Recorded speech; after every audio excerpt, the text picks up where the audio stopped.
Welcome. Sangeeta Bhalsingh या माझ्या YouTube चॅनलवर तुम्हा सर्वांचे हार्दिक स्वागत.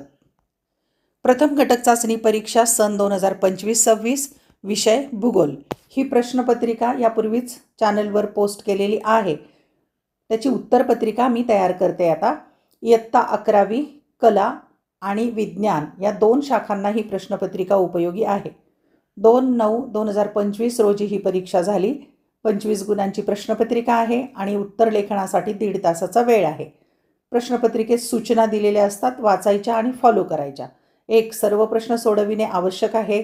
2. उजवीकडील अंक पूर्ण गुण दर्शवतात. 3. आवश्यक तेथे सुबक आकृत्या काढून नावे द्या. आता ही प्रश्नपत्रिका जी आहे त्याची उत्तरं कशी लिहायची ते आपण पाहणार आहोत.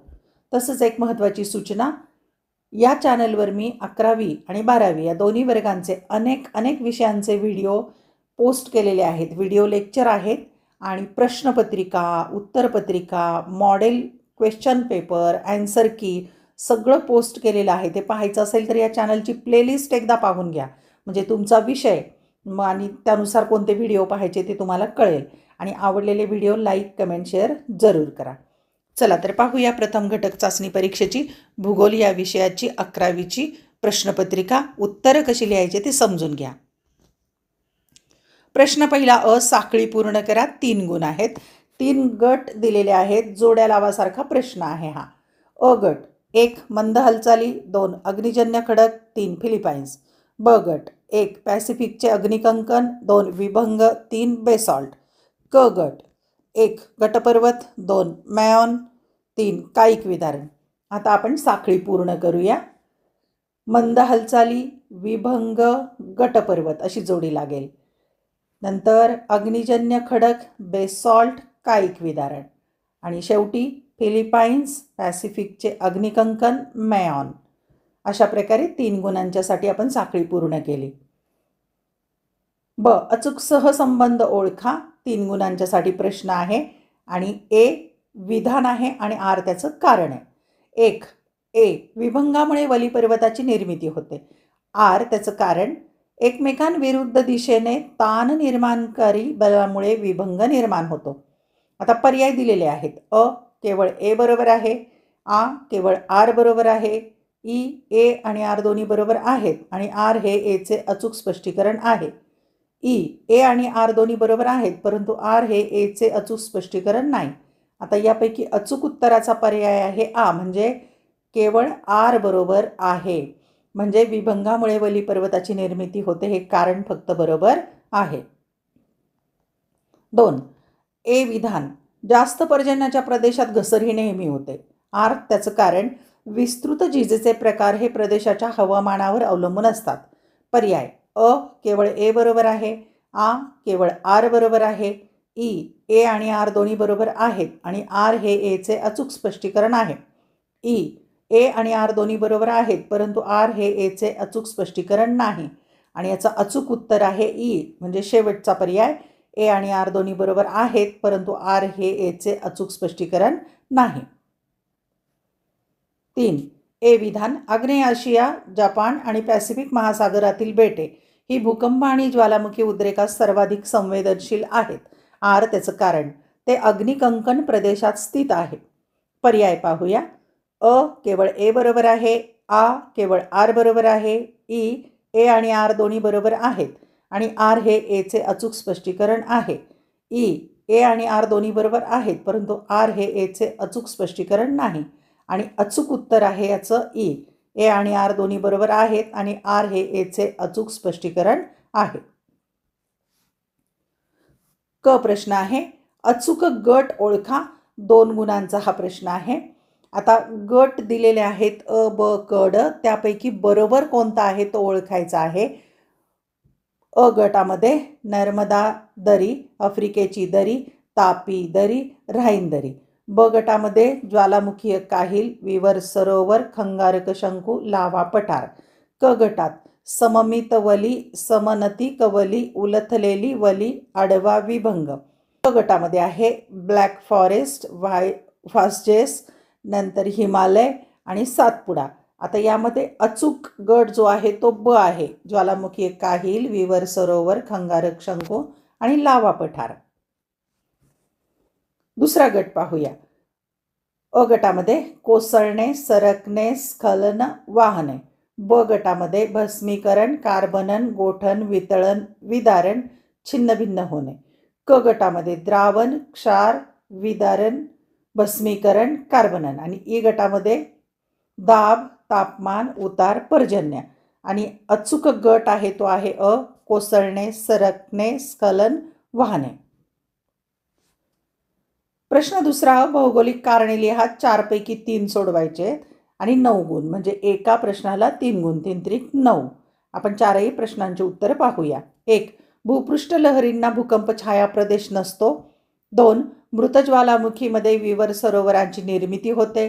3. सह्याद्रीच्या पश्चिम उतारावर विस्तृत झिजेचा प्रभाव पूर्व उतारापेक्षा जास्त असेल. 4. भारताच्या पूर्व किनारपट्टीवर नद्यांनी त्रिभुज प्रदेश निर्माण केले आहेत, परंतु पश्चिम किनाऱ्यावर खाड्यांची निर्मिती झाली आहे. कारणे आपण स्पष्ट करूया. क्रमांक 1. भूपृष्ठ लहरींना भूकंप छाया प्रदेश नसतो. उत्तर: भूपृष्ठ लहरी या भूकंपानंतर भूपृष्ठाला समांतर दिशेने पृथ्वीवर सर्वदूर पोहोचवतात. या लहरी क्षितिज समांतर किंवा आडव्या दिशेने जातात व त्यांना कोणत्याच माध्यमाचा अडथळा नसतो. या लहरी पृथ्वीवर सर्वत्र पोहोचतात, म्हणूनच त्यांना भूकंप छायेचा प्रदेश नसतो. 2. मृत ज्वालामुखीमध्ये विवर सरोवराची निर्मिती होते. उत्तर: केंद्रित ज्वालामुखी उद्रेकानंतर ज्वालामुखीच्या मुखाशी खोलवर खळगा तयार होतो. असा ज्वालामुखी जर मृत ज्वालामुखीत झाला, म्हणजे त्यातून ज्वालामुखी उद्रेकाची शक्यता जवळजवळ संपली, तर भविष्यात त्या खळग्यात पाण्याचे संचयन होते.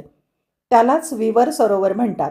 अशा प्रकारे मृत ज्वालामुखीमध्ये विवर सरोवराची निर्मिती होते. 3. सह्याद्रीच्या पश्चिम उतारावर विस्तृत झिजेचा प्रभाव पूर्व उतारांपेक्षा जास्त असेल.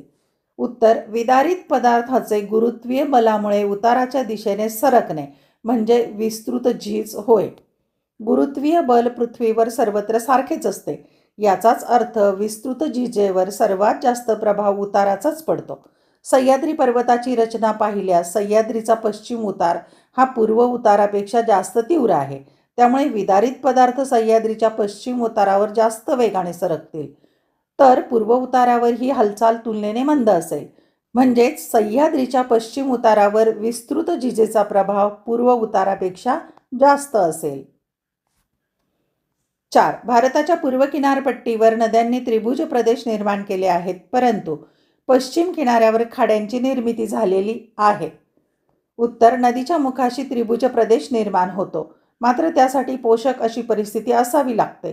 त्यात प्रामुख्याने मंद उतार, नदी प्रवाहाची कमी गती, अवसादांचा भरपूर पुरवठा व उथळ समुद्र या गोष्टींची पूर्तता होत असेल तरच त्रिभुज प्रदेश निर्माण होतात.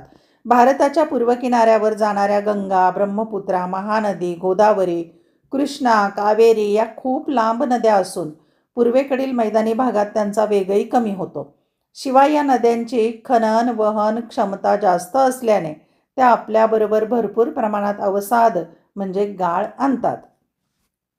या उलट कोकणातील नद्या वेगवान, कमी लांबीच्या असून त्या कमी अवसाद आणतात. त्यामुळे भारताच्या पूर्व किनारपट्टीवर नद्यांनी त्रिभुज प्रदेश निर्माण केले असून पश्चिम किनाऱ्यावर खाड्यांची निर्मिती झाली आहे.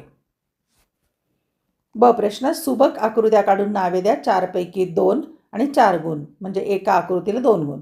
आपण चारही आकृत्या पाहूया. 1. वलीचे भाग. 2. गोठण, वितळण, विदारण. 3. उखड. 4. भूचत्र खडक. पुस्तकात या सगळ्या आकृत्या आहेत. क्रमांक 1 आहे वलीचे भाग.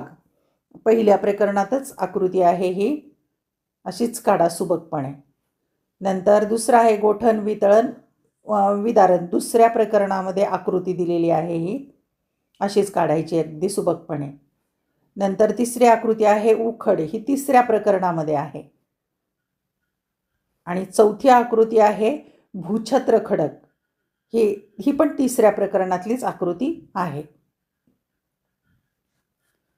शेवटचा तिसरा प्रश्न, टिपा लिहा. 3 पैकी एकच टिप लिहायची. 4 गुण.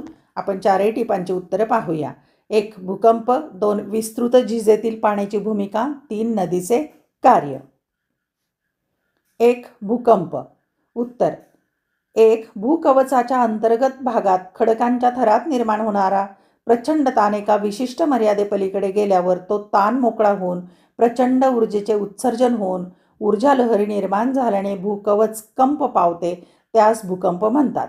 2. भूकवचाखाली ज्या स्थानी प्रत्यक्ष भूकंप होतो त्या स्थानाला भूकंपाचे केंद्र किंवा भूकंप नाभी म्हणतात. नाभी केंद्राच्या लंबरेषेत भूपृष्ठावरील ज्या स्थानी भूकंप लहरी प्रथम पोहोचतात त्या स्थानाला भूकंपाचे अपिकेंद्र म्हणतात. 3. भूकंपामध्ये निर्माण झालेल्या ज्या लहरी प्रथम भूपृष्ठावर पोहोचतात त्यांना प्राथमिक लहरी म्हणतात. या लहरी भूकंपाच्या नाभी केंद्रापासून भूपृष्ठाकडे सर्व दिशांना सरळ रेषेत प्रवास करतात. 4. प्राथमिक लहरीनंतर ज्या लहरी भूपृष्ठावर पोहोचतात त्यांना दुय्यम लहरी म्हणतात.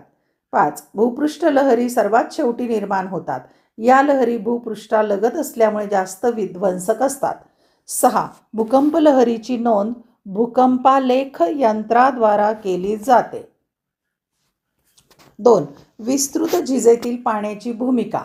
उत्तर 1. विस्तृत झीज ही प्रक्रिया प्रामुख्याने गुरुत्वीय बलावर अवलंबून आहे.